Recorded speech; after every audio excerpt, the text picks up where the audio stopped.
Good morning, everyone. I'm Brad Wolverton. I'm a senior writer with the Chronicle of Higher Education, and I'm pleased to be with you this morning to have a conversation about the future of college sports. I have to say that I've covered lots of different higher education conferences over the years, and I've found this one with the leadership contingent that comes for this one to be always one of the best attended and the smartest group of people, so I'm really honored to be here.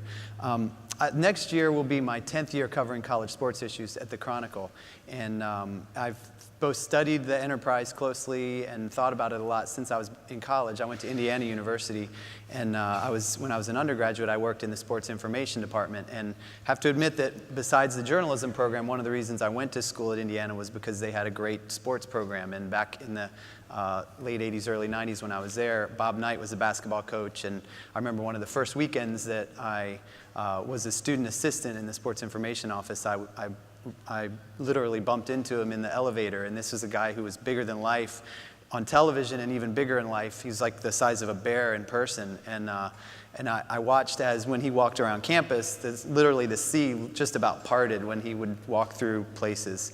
And when we used to work in the basketball arena, you could literally, we were upstairs a couple levels up, but you could literally hear his voice piercing through the hallways, screaming at players, and that was kind of like the background noise on a campus in the athletic department that I kind of grew accustomed to. So I have seen college sports from lots of different angles, and literally makes me think about some of the same themes. Obviously, Coach Knight's tenure at Indiana didn't end so well, and the way the campus was affected by that, positively because of his donations, but negatively because of the negative press that he sometimes got, is still alive and well. Those kinds of themes are still with us, and including things like unchecked power and outsized salaries and egos and the imbalances between athletic and academic priorities.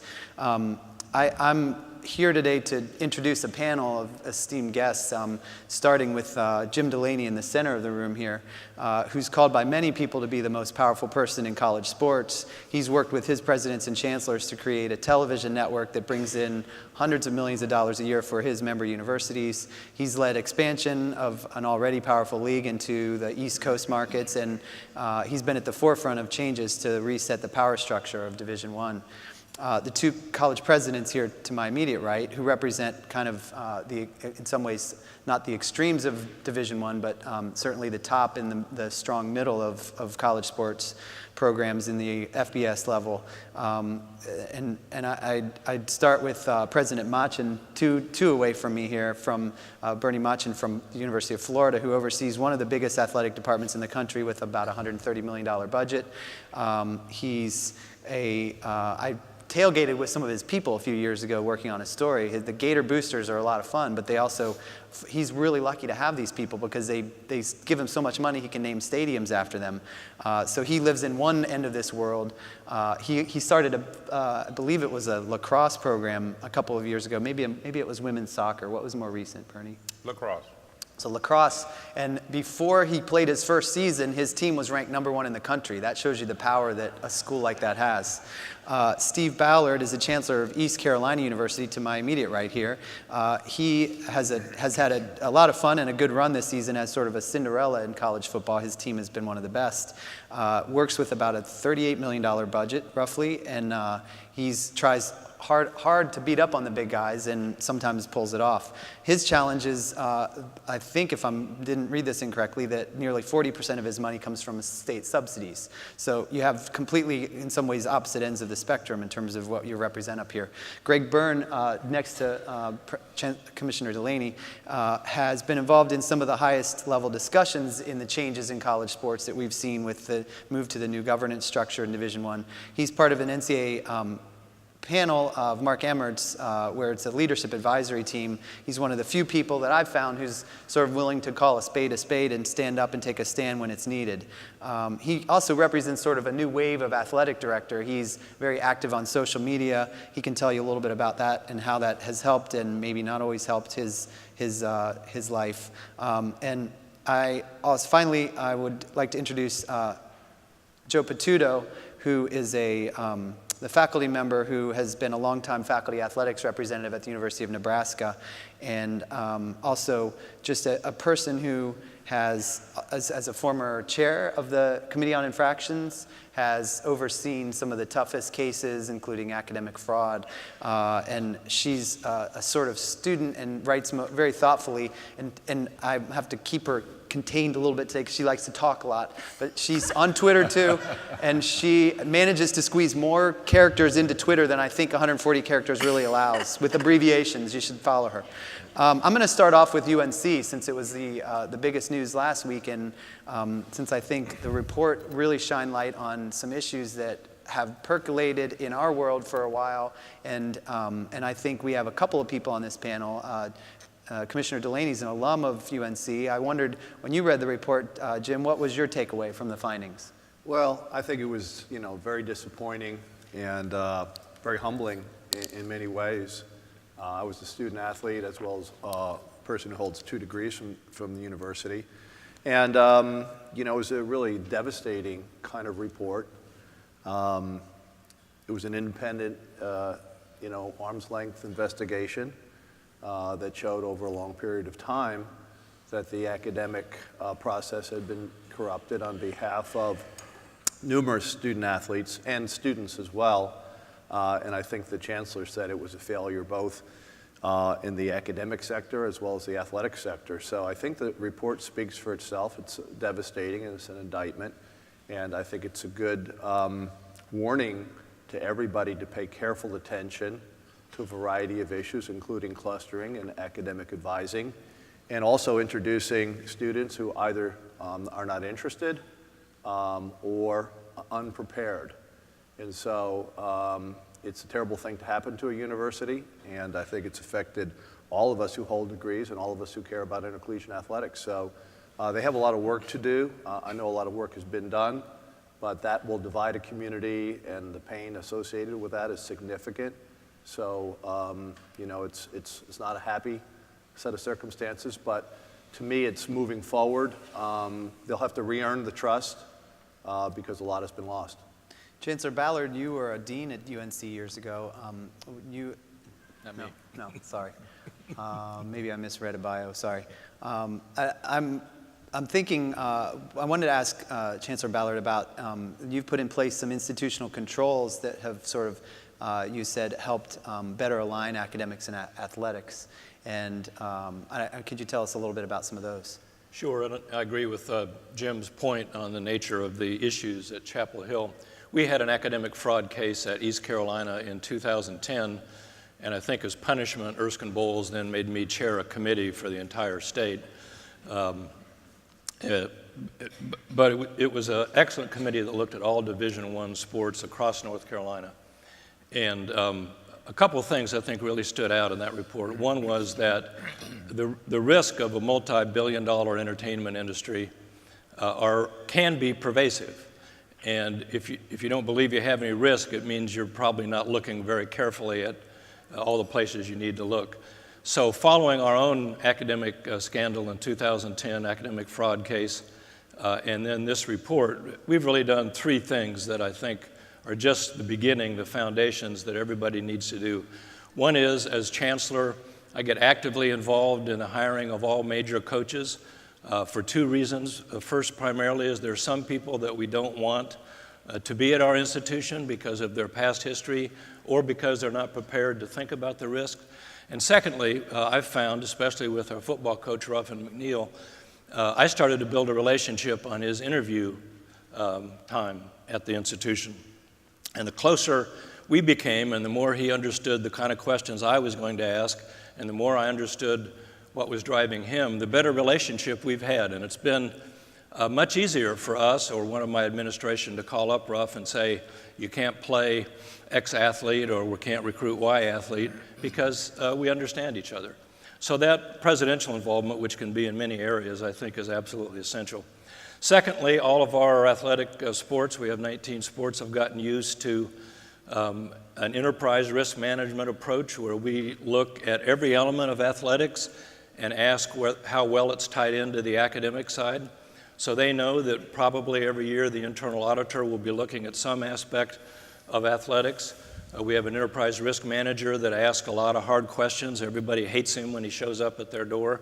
And the first few years of that was a hard cultural change. It's still a cultural change in process.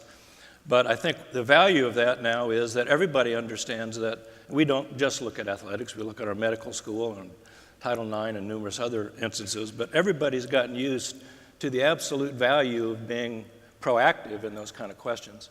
And then the third thing is we've developed lots of committees and lots of structures so that we do everything we can so that student athletes are responsible for being academic members of our institution.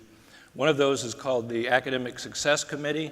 It's a committee chaired by the faculty FAR, the Faculty Athletic Rep, and the provost is on it, 2 coaches are on it, the AD is on it, the admissions director is on it, 3 or 4 other people are on it, and they meet at least once a month to talk about the biggest issues, the biggest needs, or in some cases the biggest problems that might face us, to make sure that every one of those elements, every one of those parts of our institution are on the same page and thinking the same way. I could talk about other things, maybe there'll be time for that, but that's a broad overview of how we've thought about really the academic responsibility to take a careful look at athletics. Thanks. Professor Potuto, this is kind of really an issue of oversight and control. You've studied that and think about that in your research. And you also consult with people on this type of issue. Can you think, what do you see as some of the important measures that campuses need to put in place or be thinking about now? What are some key questions as you make sure you're not the next UNC?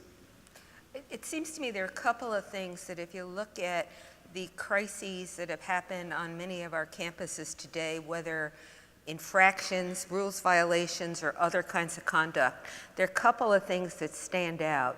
One is that there's a diffusion of responsibility. There is no central focal point where somebody has all the pieces of the puzzle to look at and therefore can put it together in a coherent fashion and find the message that you don't find when everybody is in his or her own silo.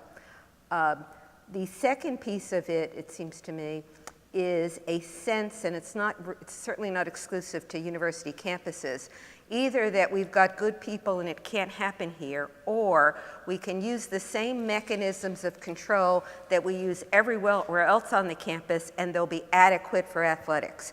And both of those, I think, are just lethal in terms of being able to find, investigate properly, and when you see a problem coming. So that's what I would say are the places where people really need to look in terms of how their mechanisms are set up. Greg, I was curious, I noticed in your conference in the Pac-12 that Cal has made some plans to move athletics admission standards a little closer to the student population. What are some of the, without speaking about them in particular, what are some of the challenges and pressure points in trying to make that kind of a change? Is it realistic in the Pac-12 or in a power conference? I think each institution has to do what's right for them from an academic mission standpoint. And obviously you need some boundaries in place and some guidelines in place that everybody adheres to. And I think that's important. But beyond that, what's right for North Carolina may be different than what's right for Nebraska, what's different for East Carolina and Arizona.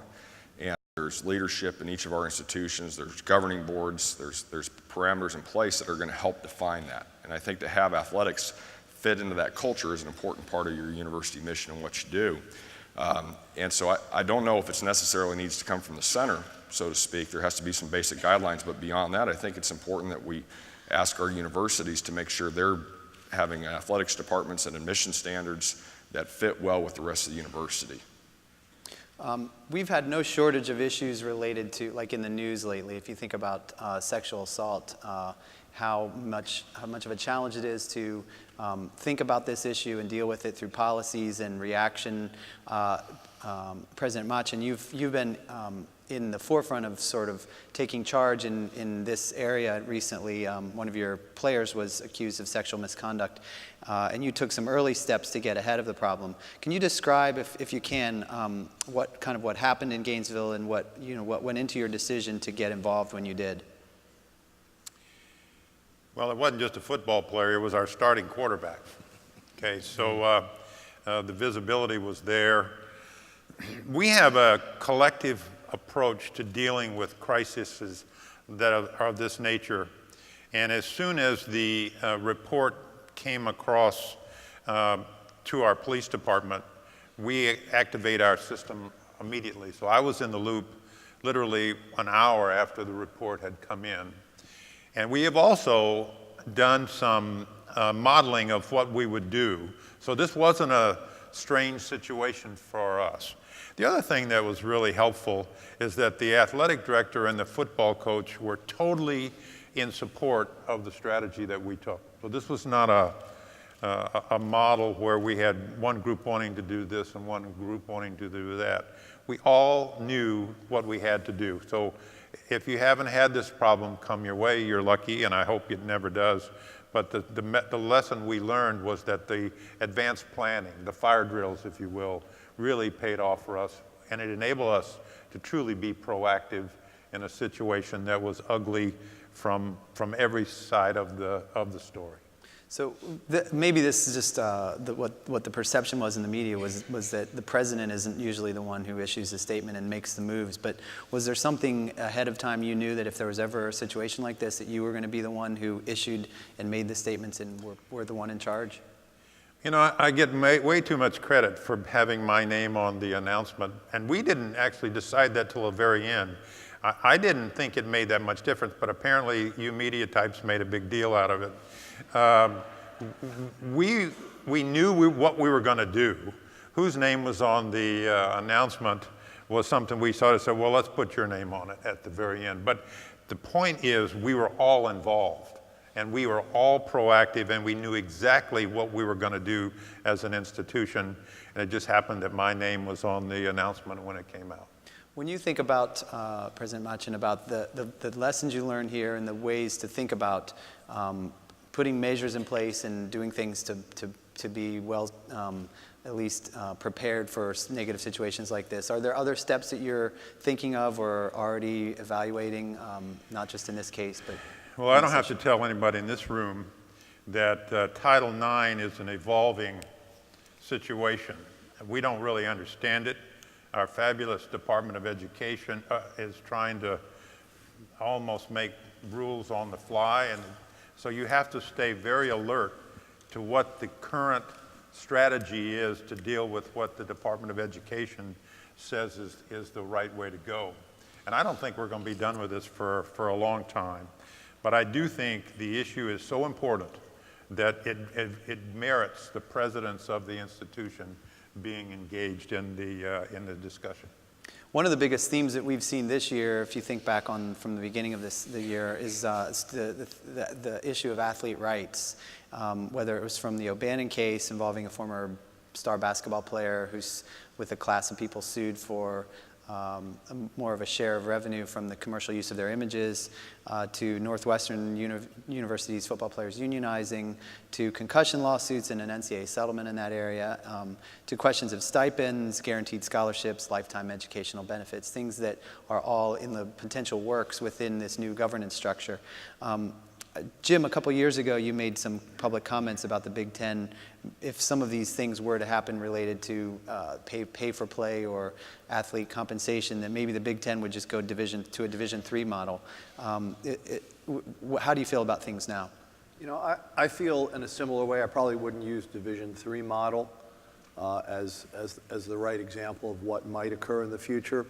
But I really look at, you know, the court's involvement as being somewhat legitimate. We have failed to evolve. Sometimes when you fail to evolve, outside agencies, whether governmental or judicial, get involved. And so I think we've invited some of this ourselves. And when things get out of your control, there's no forecasting exactly how they may turn out. But my comments are that as the 1985 decision about television rights had unintended consequences, some good, some bad, which I think had a tremendous impact 25 years later on conference realignment, conference development of resources to grow, but also had some deleterious effects. Likewise, these cases that are in court today, if they turn out a particular way, will force institutions to really walk up to the issue of what is intercollegiate athletics, what does the intercollegiate experience mean? And I think in each instance, if it's unrecognizable, I think there are probably some things we can work with, cost of education, because that's what it costs to go to college. And there are things that we're sort of familiar with that we might manage successfully. But if we got to the point where, it's truly a pay-for-play, it's organized labor, I think a lot of institutions in this country, not only in the Big Ten, but other places, will have to make a determination about how they want to structure their programs. And so if it gets to become an unrecognizable environment as a result of judicial action and failure of legislatures or Congress to bring it back into balance, because we're not going to have control of that ourselves, I could see a realignment, a philosophical realignment among colleges and universities that are now associated, that may be associated in a different way in the future. So I think there's a lot at stake. People obviously have a right to redress their grievances in court. We have a right to defend ourselves in court. And I think that it's a great American institution that needs to be brought back into balance in many, many ways. And yet we don't have total control of exactly how it will look. It'll take probably 5 to 10 years to shake out. But I do think that whether you're a Big Ten institution or a member of another conference, you're going to have to walk up to that issue about how you want your intercollegiate athletics to interface with your university mission. Greg, you and I had to talk this morning about this notion of more openness to the idea of compensating players, whether it's use of that word or not. Most people are afraid of it. Not to say that you advocated that, but one of the things that you argue is that colleges have done a poor job of communicating the value that they give to athletes. Tell us about the numbers that you crunched recently. Yeah, we have a all-student athlete barbecue at the beginning of the year where we have all 480 of our student athletes in there, all of our coaches, our staff, our student athletic advisory committee, their leadership comes up and presents. We have chief of police come in from the campus, a lot of different things that we covered. But obviously a lot of the information that's been out in the media lately has been about some of the litigation that's going on, full cost of attendance, what does that mean? So we took an opportunity to educate our student athletes on we thought, try to have a fair and balanced approach to it. So I had asked our CFO to prepare some numbers for us on what are we spending on our student athletes. And so I said, let's take a look at a bunch of different numbers, but one that stood out to me was what are we spending on average for our 480 student athletes. Some of them are not on scholarships, they're walk-ons. We have some of them who are on full ride scholarships. And what we counted was we counted scholarships provided by the university. We talked about room, board, books, everything. We talked about travel, because young men and young women often want to play at our level. They enjoy flying on a plane instead of taking a bus.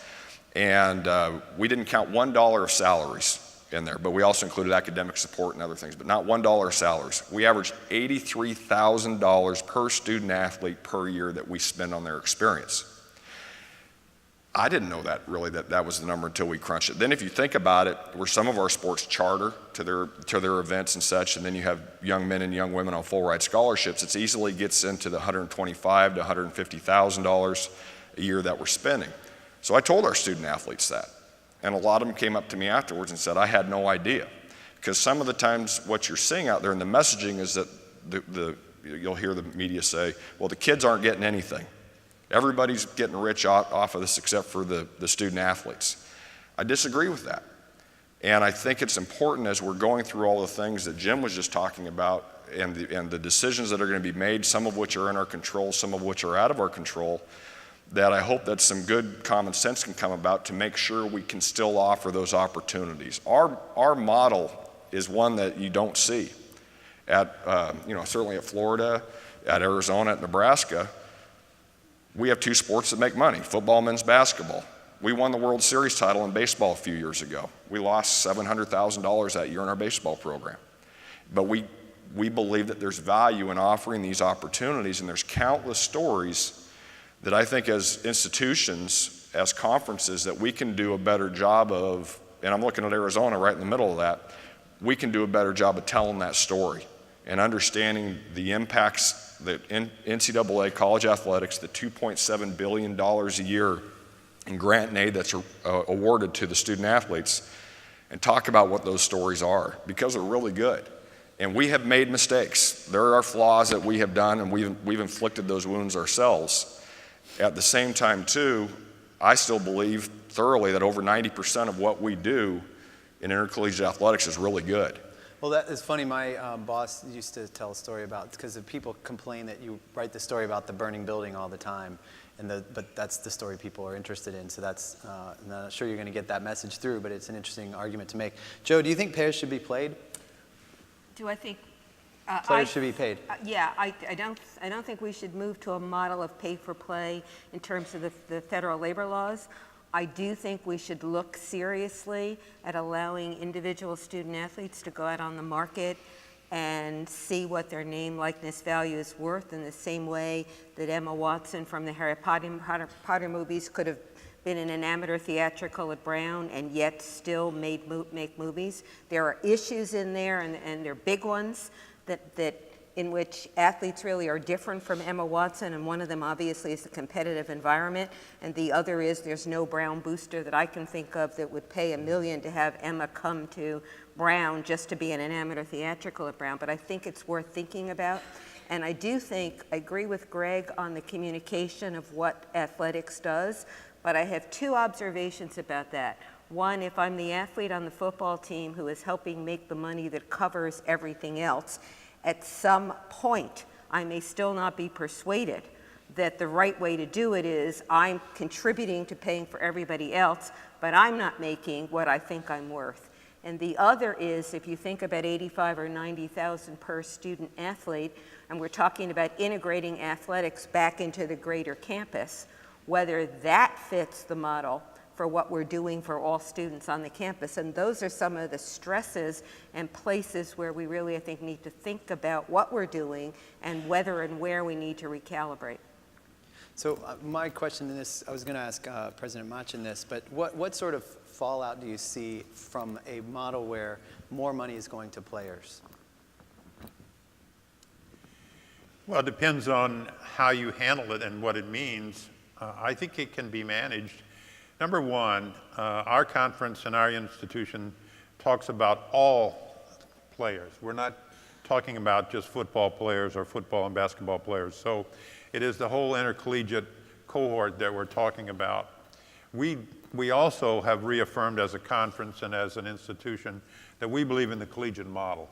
So if we're talking about additional resources being put into play for the student athletes, you have to think about what's good for the student athlete. And there are a number of things on the table that we're going to be looking at. I think it is somewhat uneven, as not all institutions can afford to do all the things they would like to do. But that inequity exists today in all forms of intercollegiate athletics, and I don't think that this is going to exacerbate it necessarily. Chancellor Ballard, what do you think? How's your approach to student athlete welfare sort of different from the big schools? Well, first I need to say that I was a student athlete at Arizona. Nobody spent $85,000 on me. So I want to have a talk with Greg about how some Come on back, we'll show you what we're doing now. reparations, Yeah. I think, are in order here. It's inevitable that student athletes will be paid more. They're the ones that people come to see. They don't come to see presidents and ADs for the most part, maybe a few exceptions to that. But our fundamental responsibility, and I think it will help mitigate some of this discussion, is to make sure that these students get a great education, that they get a degree, and that they're prepared for the rest of their life. What are the data? 2% of our college athletes ever make any money at it, more or less, something like that. Let's not forsake the 98% for the 2%. I think some athletes are going to get more money for their services, but our fundamental obligation is the academic success of every student athlete. Greg, and so this made me think of you a little bit because of what the Pac-12 did last week. Marcus Lattimore was a South Carolina running back whose career ended with a sort of gruesome knee injury, and he's supposedly retiring early. And I wonder, as you think about the issue of what colleges can do to help provide benefits to players post-graduation, the Pac-12, if you can tell us a little bit about what the Pac-12 said in terms of the benefits that it was going to assure college athletes who left having experienced an injury over a few years after they finish, and how do you see the system making better accommodations for situations like that? I think there's some good steps we took as a conference to put us in position looking after student-athlete welfare, some of which we were already doing. For instance, I think the great majority of the schools were offering opportunities for student-athletes to come back and finish their degree after time had passed. We've been doing that at Arizona. My president, Dr. Hart, is here, and we've been working together and working on an academic plan to allow as many of those opportunities as possible. We also, at the University of Arizona, we had historically allowed if a young man or young woman had been injured in competition their last year, to give them another year to come into rehab if there were any surgeries that were needed, so on and so forth. We're going to extend that, it looks like, out to 4 years as a conference. I think that's a good thing. I don't think that'll change dramatically what we're doing already. And so there are things that we're doing to look out after the student-athlete long-term, both from an academic and a health standpoint, that are good steps that I'm guessing a lot of our peers will, some of which are already doing. I know the Big Ten does a lot of these things already, that we're going to be doing long-term that are showing good steps. And again, that was back to the messaging. We probably hadn't done a very good job at saying what we had been doing. This is formalizing that and communicating that better than we had before. Commissioner Delany, your conference put forth some ideas, one of which was guaranteed scholarships, that you would assure the players that participate in and have scholarships in your conference that they would get for the period of time they play. You also have really harped in our conversations and talked a lot about the idea of time away from sports, which is a really tricky thing, because as you look at the NCAA surveys on athletes and what they want for themselves, they say they participate more than 40 hours a week in their sports, but they also say they want more than that. And so how do you regulate in an environment like that? It's a tough regulatory issue, I think. You know, on the benefits to athletes and the protection of athletes, I think a lot of the practices that are out there are being turned into policies, whether it's, you know, not cutting aid based on performance. You know, we're all committed to, you know, we'll keep your grant and aid for 4 years as long as you make academic progress and conduct yourself well. We'll allow you to return with scholarship assistance if you leave for a bona fide reason, whether it's professional sports. And we're also, you know, focused in on the idea that there needs to be a better balance on time demands. And I know everyone on this panel is associated with high-level Division I sports, but if you look at the data, whether it's Division III, Division II, or Division I, young people in college sports are spending somewhere between 35 and 43 hours in voluntary or you know, one form of practice or another. So it's just not at the highest level. This starts probably at 12 and 13 years old, where people select a sport early, there's pressure to select a sport early, and are working on it on a regular basis. So it's early specialization. And you know, Brian Hamline, who is the chief medical officer at the NCAA, says, in his view, while he needs to focus in a very strong way on concussion, the overuse injury for the young athlete is also 1B on his agenda, as well as the broken psyches that are tied to early youth sports. And so what we see is a continuation of that practice onto the college campus. And I don't think there's a lot that we can do during the course of the season, because people are juggling academic calendars, travel, and preparation for competition. I do think there's a lot we can do in the off season. And just generally speaking, I think that there's a period of time after your season is over where there probably has to be a 30-day dead period. Lock the doors. Totally lock the doors. So if the student wants to go down to the local rec center, they can, but there's no captains' practices, there's nothing organized under the auspices or not of the coach. And then probably another 30 days when school lets out. So that would be 60 days, and I think it would allow for, at least at the end of the year, for students to take advantage of you know, the ability to get an internship or junior year abroad. And if we don't do that, I don't think we're really preparing our students for a global economy. It's not acceptable to me to have people never work because they're playing youth sports before they get to college, and then never have an internship because they're involved in athletic training in the off season. So I think there needs to be at least 2 gaps of 3 to 4 weeks that happen after the season and between the end of the academic year and a summer session. Whether or not that can get passed, I don't know. There are many different sports with all different sorts of calendars, but in principle, I think those are the things that we need to look at in preparation for the 2016 NCAA convention. Chancellor Ballard, what would you add to that? Are there any thoughts you have about balancing or the benefits that you can provide athletes, and as it relates to sort of some of these? I guess my question is more about how the big conferences are going to be able to do a lot of these things. Can you do those? Can you keep in step? Well, we plan to keep in step and to be competitive. That's who we are, and we plan to do that. There may come a time when we're unable to be competitive, but we want to talk to every one of our student athletes about them taking ownership for their educational careers, but then us being ready to make sure that it happens. When we let in a special talent waiver, which should be a very minor number of cases, we spend a tremendous amount of time on it. So long story short, what we're going to focus on is making sure that those students are as successful as they possibly can be. I like Jim's idea. So the issue of concussions that Jim raised as well has percolated for years, and in the last couple of years it's become front and center.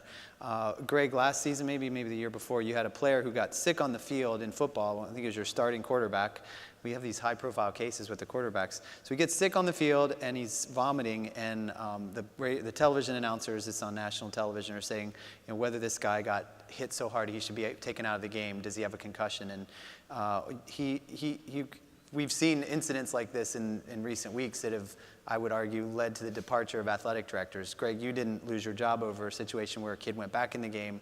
My question to you is, how can you describe the different, the difficulty of making the right choices in the moment, and how to deal with the aftermath when some say, that people weren't treated the right way? Yeah, that was an interesting week, to say the least. First of all, being a head athletic trainer, being a medical doctor on the sidelines during a game is a very challenging job. They have to make a lot of decisions throughout the game, most of which aren't under the microscope of what you saw in that situation, to decide if a young man or a young woman is healthy enough to continue to play. I think that concussions were starting to get a lot of attention at that point. They probably hadn't gotten to the it was 3 seasons ago now that it had gotten to the level where it is today. But our head trainer, just as a caveat on that one, knew the young man, Matt Scott, when he got winded, often, I can't believe I'm saying this on stage, often vomited when he got winded. And Matt came to the sideline during a timeout, and he heard a clear, concise conversation between he and the head coach. He allowed him to continue to play. In hindsight, would we handle that different in today's world? Yeah, we would. Not probably, we would handle that differently. Our head trainer made the best decision that he could at the time with the circumstances that he had to work with. And then we had ESPN involved, and they were giving their opinion from the booth, which is what they're paid to do. So the steps that we have taken with head injuries are really good. As in college football and college sports as a whole, we had a young man who had a potential concussion on Saturday when we played UCLA. He was taken out of the game, he was taken to the sideline, and his helmet was taken away, and they went through all the concussion protocol. And I think the great majority of cases now across the board, you'll find an exception because a human being will make a bad decision now and then, but for the great majority of the cases, the proper techniques and proper steps are going to be taken to ensure the safety of the student athlete. I think I just have a theory, and again, I'm not a medical expert, but I have a theory that the steps that we're taking now, that we're going to see fewer issues, at least I hope we're going to see fewer issues many years from now because of the good steps that we are taking in our industry. Not to say we can't continue to get better, we have to. And we've taken more steps since then at the University of Arizona. We can be. I like Jim's idea. So the issue of concussions that Jim raised as well has percolated for years, and in the last couple of years it's become front and center. Greg, last season, maybe the year before, you had a player who got sick on the field in football. I think it was your starting quarterback. We have these high-profile cases with the quarterbacks. So he gets sick on the field, and he's vomiting, and the television announcers, it's on national television, are saying, whether this guy got hit so hard he should be taken out of the game. Does he have a concussion? And we've seen incidents like this in recent weeks that have, I would argue, led to the departure of athletic directors. Greg, you didn't lose your job over a situation where a kid went back in the game. My question to you is, how can you describe the different, the difficulty of making the right choices in the moment, and how to deal with the aftermath when some say, that people weren't treated the right way? Yeah, that was an interesting week, to say the least.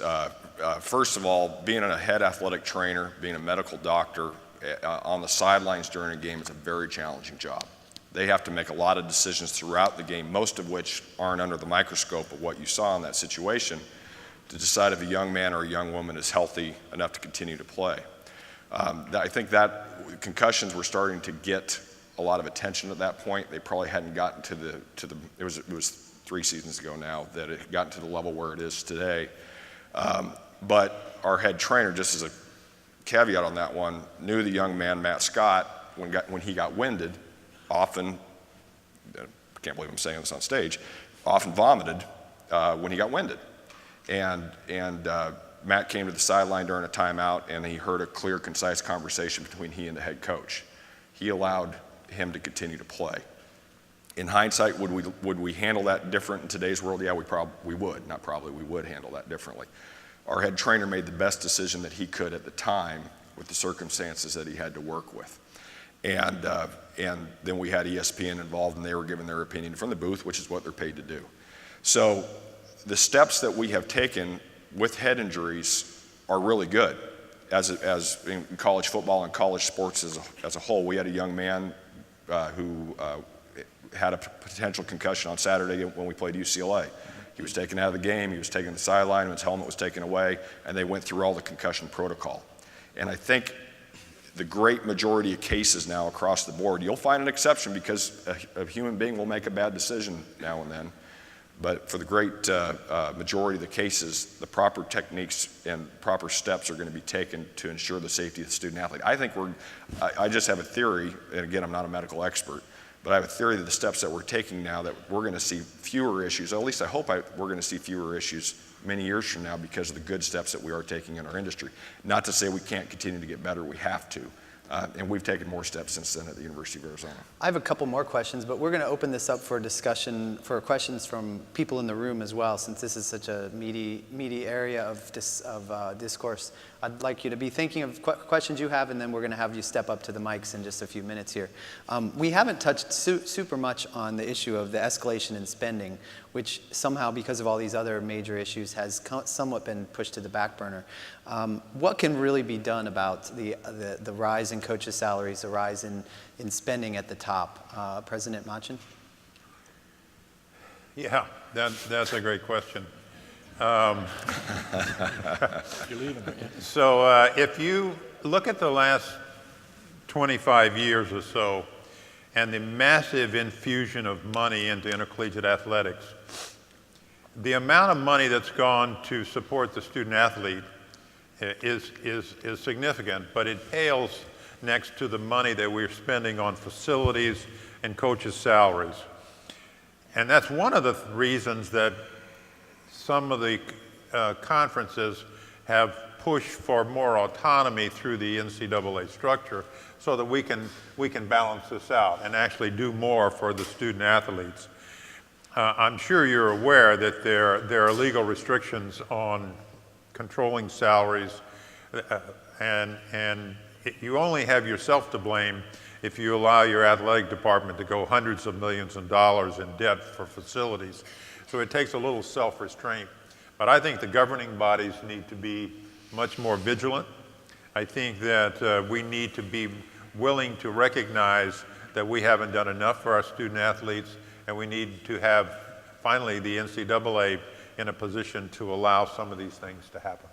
Chancellor Ballard, what is your situation when you think about requiring subsidies and so forth, and how do you see things going? I mean, this is an election day, and we see there's several states where governors who've pushed cuts in higher education are sort of potentially going to lose their seats. I just wonder, as you think about how you manage to not get further reliant on your campus, what are some of the things you consider? Well, it scares us. The arms race in athletics is serious. Our athletic budget in my 11 years probably has increased 150%, and we've probably lost ground to the major conferences because of the television contracts. So just keeping up with those who we like to play and compete, and Atlantic Coast Conference teams and other teams, we think we do pretty well in those competitions. But if you look out 10 years, it's awfully difficult to know how we can keep up without the TV, with some equality of the TV revenues. We have a minor increase this year for students to pay a little bit more money for athletic fee. I think a $30 increase in athletic fee, and that's very controversial among the students. They really, the majority apparently don't want to pay that. So, and we don't get any state appropriations. I think your first comment alluded to that, but that's not allowed by North Carolina Constitution. So for the schools that spend in the $30 to $40 million, it's a huge concern on how to be competitive with the big ones.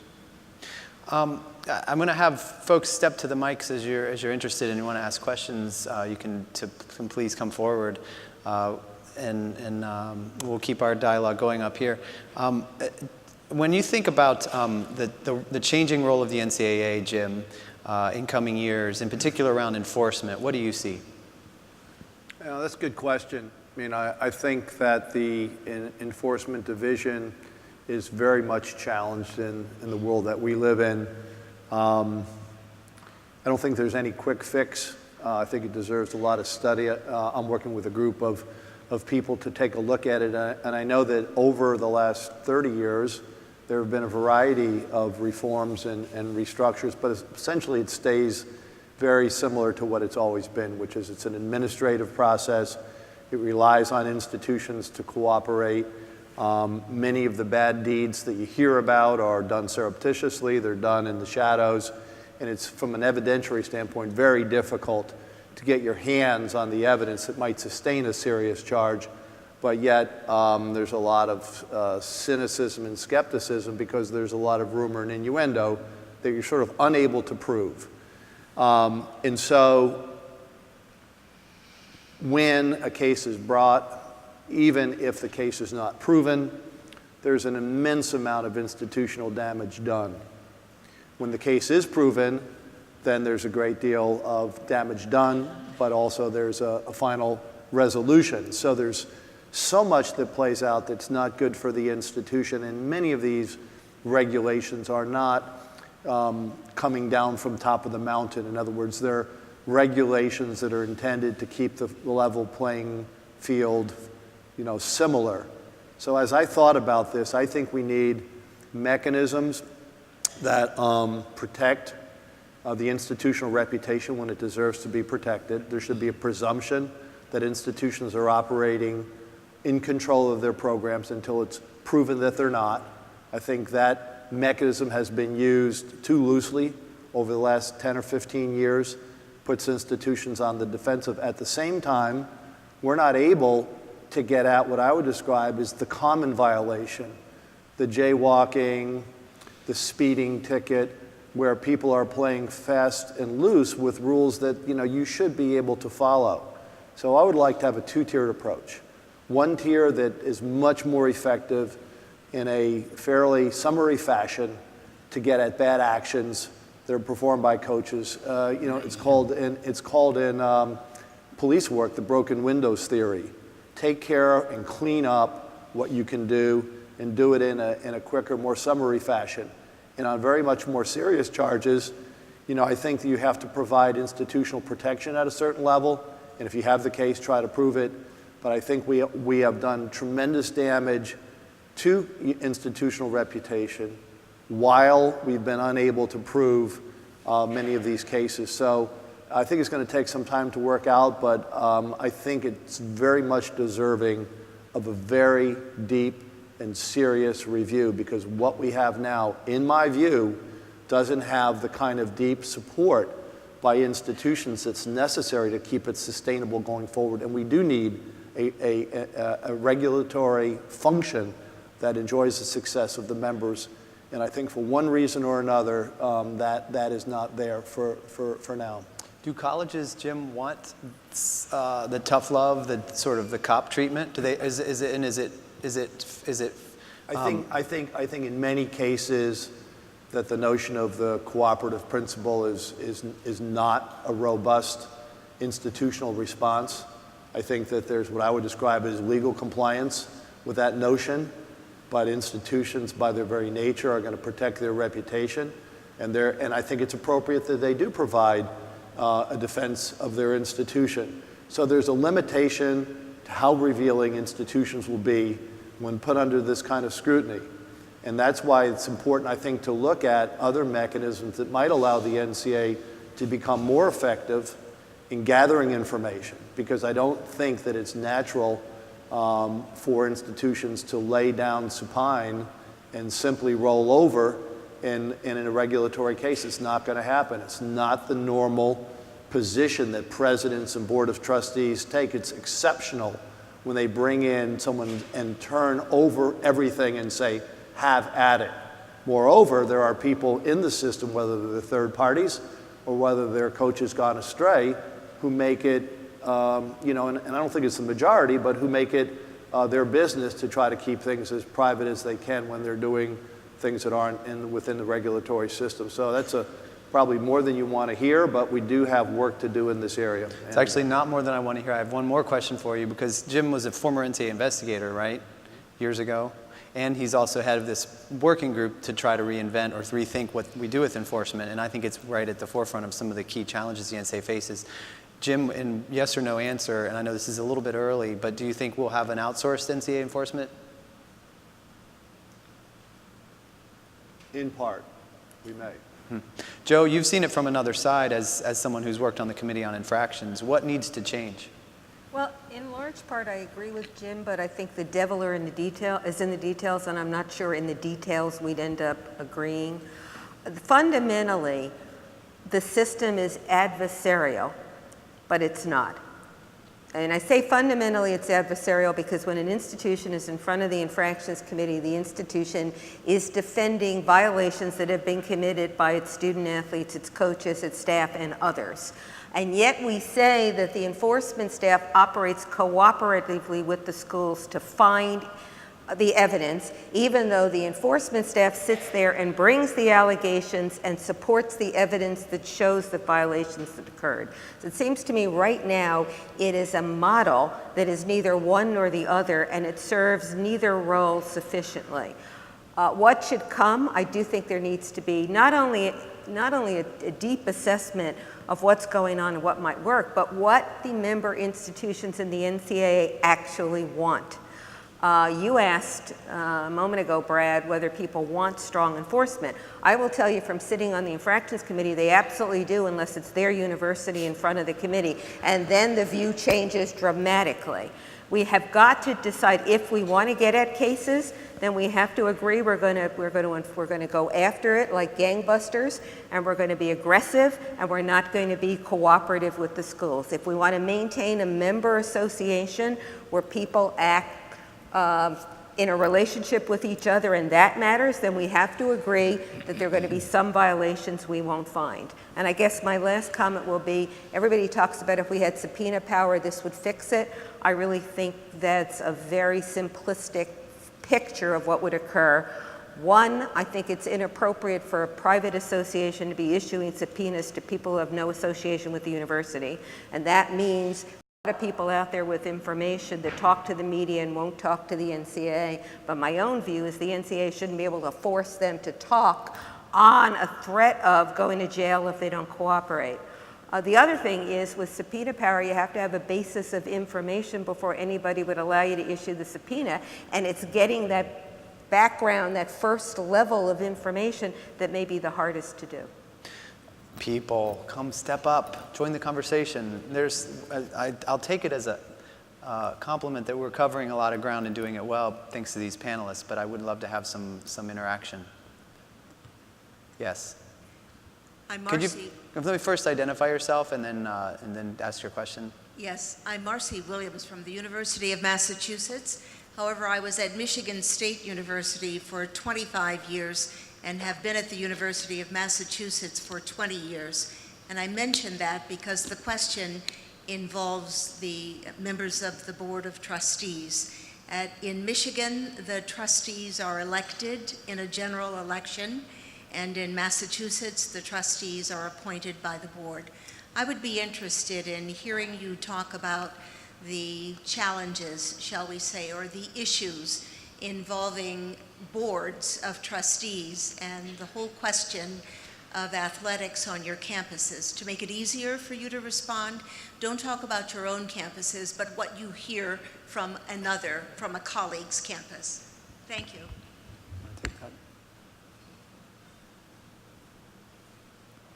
No one, everyone jump. Well, I think trustees, for the most part, love to be involved in athletics. Certainly, there are lots of cases where they get too involved in athletics, in administrative decisions or admission decisions. It's part of the great success we've had in making college athletics popular, and part of the pride and part of the front porch of each university.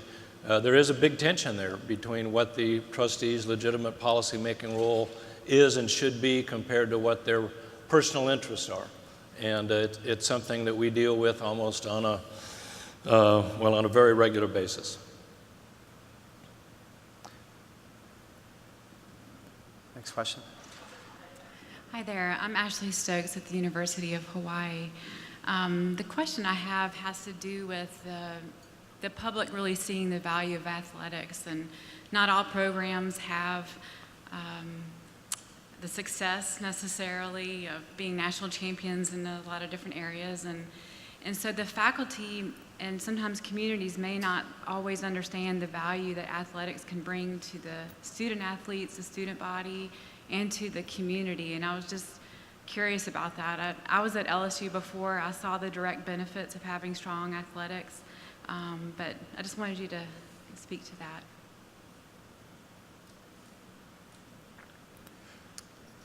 I'll jump in on that.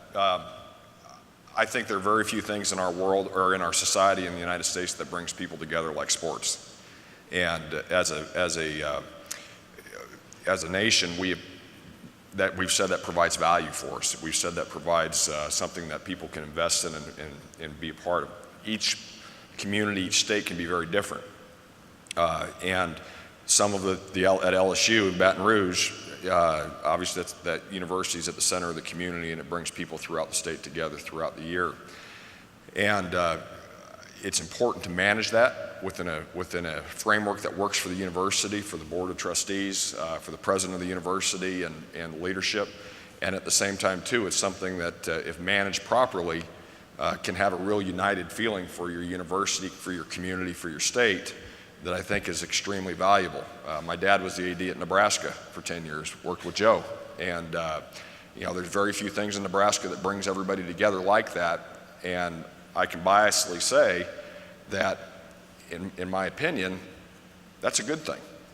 And it's our responsibility to manage that in a way that highlights those things in the right way, understanding you have to have be constantly on the lookout for things that could cause damage to your university, to your programs, to your state, and find that right balance. But it's a tightrope at all times. Anything that's competitive in our society requires checks and balances, and we have to be a part of that as well. But I think for those who rally against it, I think oftentimes they're missing seeing that united feeling that can come from a strong intercollegiate athletics program within your community and your campus. Right, if I might add to that, I agree with everything that was just said, and I'd add two things. One, intercollegiate athletic competition and the ability to compete brings value to the student athletes who compete. There are a host of values, whether it's leadership, learning to work on a team, which is more important in this world than ever before. It also, for the campus, on a lot of our campuses, and certainly Nebraska is one of them, it brings international students to the campus that otherwise would not come to a university in the middle of the country, and that's of extraordinary value today as the world is shrinking and boundaries are disappearing. I would just say, having been a student athlete myself and been a member of a student body, for us, it was sort of an elevator experience. My mother didn't go to college. My father was the first one in his family. And so the scholarship and that experience was a way to make progress. And I think it is for many of the athletes today. Many of them are first generation athletes. I think there's a price. Everyone knows the price to failure.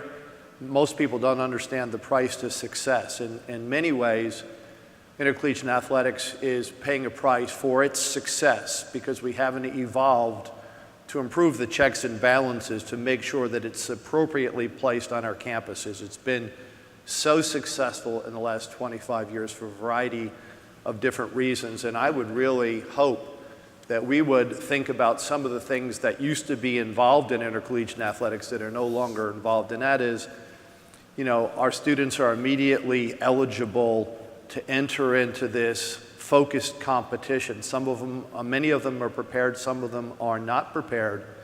Many of them are enrolling before their high school class even is graduated. Most of them are starting to prepare early on for these sports experiences. So it's very focused, it's very intense, it's very high profile. If we could send one message to the country about the proper place of intercollegiate athletics, it would be that athletes have a year of residence before they take up intercollegiate competition. It would be more expensive, but we can afford it. It would frustrate some people because they want to get on the field and the courts immediately. But it's the right thing to do, and if we don't take control of our own destiny, we'll be overcome by our own success. Brad. At the level we play intercollegiate athletics at the University of Florida, it's not possible to justify a $130 million budget for the competitive spirit of 500 student athletes. There has to be something else to make this whole thing work. And in most cases, it is a uniting force for the whole Gator Nation, the alumni and the students, and the people of the state as well. And so there's a real intrinsic value that flows from that if it's done right. But I think we could play Division III athletics for 500 student athletes and get the spirit of competition out there and let them have a great intramural experience. But when you're talking about $130 million enterprise, there has to be more to it than just the competitiveness for the student athlete. Let me say one quick thing about that. Dr. Machen mentioned the facility debts and all those things that come along with it. One of the things that I think is important for all of us in higher education to keep in mind with that, he's right. Sports Illustrated was in town last week and they wrote about our new football facility. One of the lines I liked in there the best was that we didn't have a waterfall in there. And it was a good functional building in what we built. We're proud of that building. The reason we had to have that building is our infrastructure, parts of our football stadium are over 90 years old. And when we're renovating, when we're trying to create facilities that allow us to be able to compete long term, our infrastructure literally is falling apart. And to create stadiums, to create tracks, to create softball fields, all those different things for student athletes to go and compete in and also have fans attend, there's an amazing cost for that infrastructure and what you do. And that's not to have gold-plated toilets. That's to have functional space that works 365 days a year. And he's right. Managing that is a challenge in what we do. So, AD to President, there is no way that the Board of Trustees should allow intercollegiate athletics to take on hundreds of millions of dollars of debt for the purpose of having a waterfall like the other institutions down the road. Every school in the Southeast Conference, save one, has an indoor practice facility. We're the one. And it's the reason our team is only 4-3 this year, I'm told. So you gotta have some responsibility at this trustee level, and certainly at the administration level, to keep the expenditure for facilities under control. It is in some cases beyond reason what's happening in the facility arena. Joe. Coming from a school that has a waterfall, but also a school that takes no money from the campus and returns several million a year back to the campus. We're one of the, I guess, 5 or 7 in the FBS that operate in the black with no campus subsidy. The model is interesting from the viewpoint of the campus side, from the faculty side, in that all of our campuses operate on a communist model in some sense. The med school brings in the money and we use it to keep the classics department afloat. But athletics is different in that when we keep the classics department afloat, we expect them to meet the same metrics as every other department on campus. We don't permit salaries to be out of whack. We put facilities needs on the same metric that we do with all other campus needs. On many of our campuses, the athletics department operates in the red, gets a subsidy from the campus, sometimes a huge subsidy from the campus, and then is not subject to any of the constraints we employ with regard to any other college or department. And that issue, I think, going forward is an issue that on the campuses we need to really grapple with. And I say that as somebody who believes in market forces, and I love money coming in, and I love spending money, but it does seem to me that that's fundamentally one of the big issues we all need to be dealing with. Next question. Harris Pastides, University of South Carolina. I was a member of the president on the Governance Reform Committee, and I want to underscore what Commissioner Delany said, that the reform will take time to prove what it can do. We believe it's substantive. I think it's a sea change in the way universities who have the resources can do a better job in sharing. And it's been alleged that this will allow the so-called power conferences to increase the disparity, but the intent is exactly the opposite. It should allow us to do a better job at taking care of our student athletes. It's unfortunate the NCAA, which is exactly like APLU, it's a member organization. There is no NCAA beyond the member universities, has been, tagged as a four-letter word. And it's also unfortunate, I think, that the very small number of former players and others who are bringing suit now against the NCAA have kind of taken up the flag or the mantle for being the ones in favor of student welfare. And so if I have a question here, it would be maybe to you, Brad, representing the journalistic community, which is, the NCAA's image in society at large and in the press has gone down. It's gone down quickly. We hope that governance reform will help stem the tide and get it back. But how do you see that? Is there any hope of that? What would you like to see coming out of the NCAA to make you as a journalist feel more confident that we've got student wellness really as our top priority? Oh, wow. I'd put my pen away. I thought I was done for the day, Harris.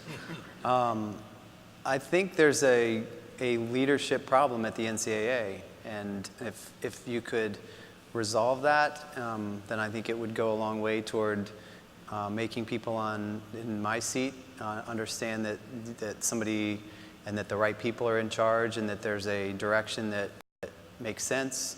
And I say that from having observed the leadership there, and I say that in an honest way, but I also think that President Emmert has done. He made some quick action, and he was sort of pulled back from that. I think he had the right intentions, but I think the organization is, I'm working on a piece now. It's an investigative piece, and it's amazing to me how broken the enforcement structure really is, and how many problems the NCAA cannot do anything about. And I think that it's the way it looks to me is that it's a failure of these of them being able to establish regulations and rules, which is that, like you said, it's a membership organization. Is that Mark Emmert's fault? I'm not sure. Next question.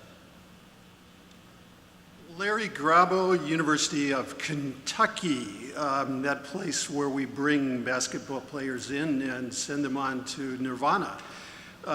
My question is about that, but I should say that I'm from the College of Agriculture, Food and Environment, and so surprisingly enough, we get numbers of those young men, and I'm talking about the guys team instead of the gals, and the gals are pretty darn good, by the way.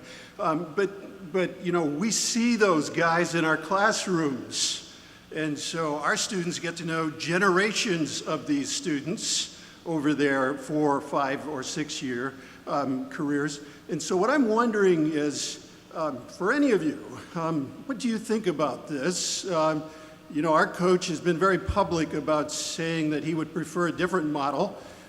although he's been quite adept at using this model for institutional and personal profit.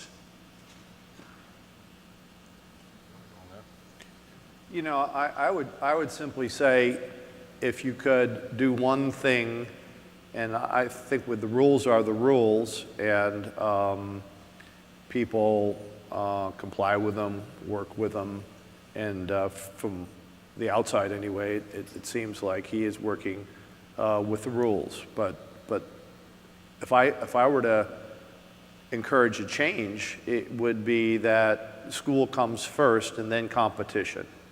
Now, I don't know if he would, or any of the coaches. I know in our league, we've talked a lot about it. Our coaches feel a lot of pressure in the recruitment process, and it would take some change. But if we were to adopt the model that existed before 1972, I think it would send a very clear message to the public. It would send a very clear message to the athlete, to the faculty, and to the alumni. What comes first?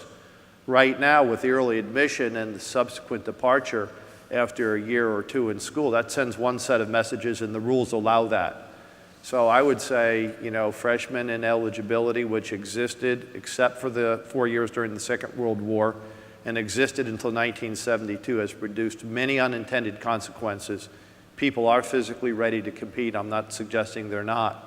But I think that a preparatory time would absolutely send the right message that if your residence comes before you get onto the playing field, you can use it academically, you can use it socially, you can use it culturally, but most importantly, it really identifies what comes first in intercollegiate athletics. Whether or not we're ready to even talk about it is another question. There's never been momentum behind it.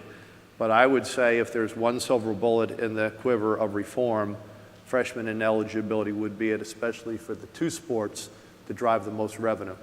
I'm going to end on one thought. This is supposed to be a panel about the future of college sports. And so I want to ask each panelist in 20 seconds or less, maybe 30, what would be the one change that you think college sports needs to make? If you're sort of thinking, looking back 10 years, what would be the one thing you want to see change the most? Starting with Joe. Go. Isn't that good? On the 1,000-foot level, it's very easy to answer that question. I think we need to recalibrate the model and get the college part of college athletics at least equal to, if not central to what we're doing. That has a lot of different tentacles.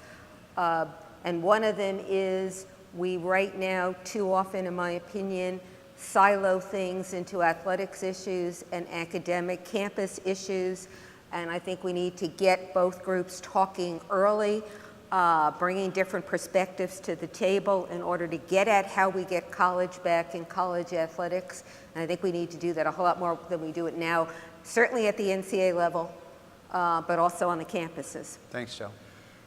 I could say a lot of different things. I would say one of the major disconnects we have that has affected a number of things is the relationship between the presidents and the athletics directors and the leadership model. I think those things are trying to be addressed right now, which I think is a very good thing.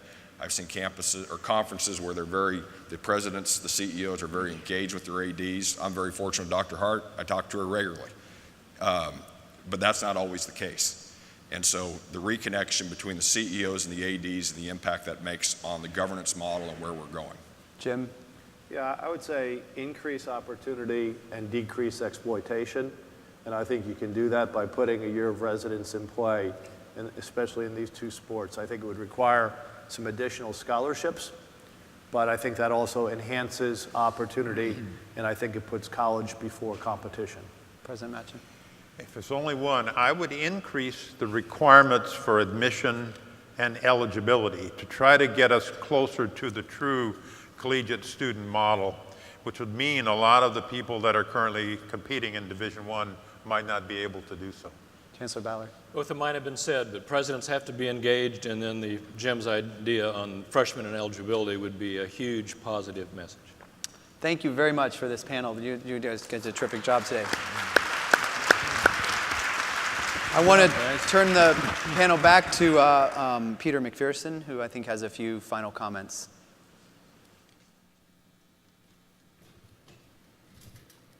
Well, let me say what an outstanding panel discussion this was. Let's give them one more hand.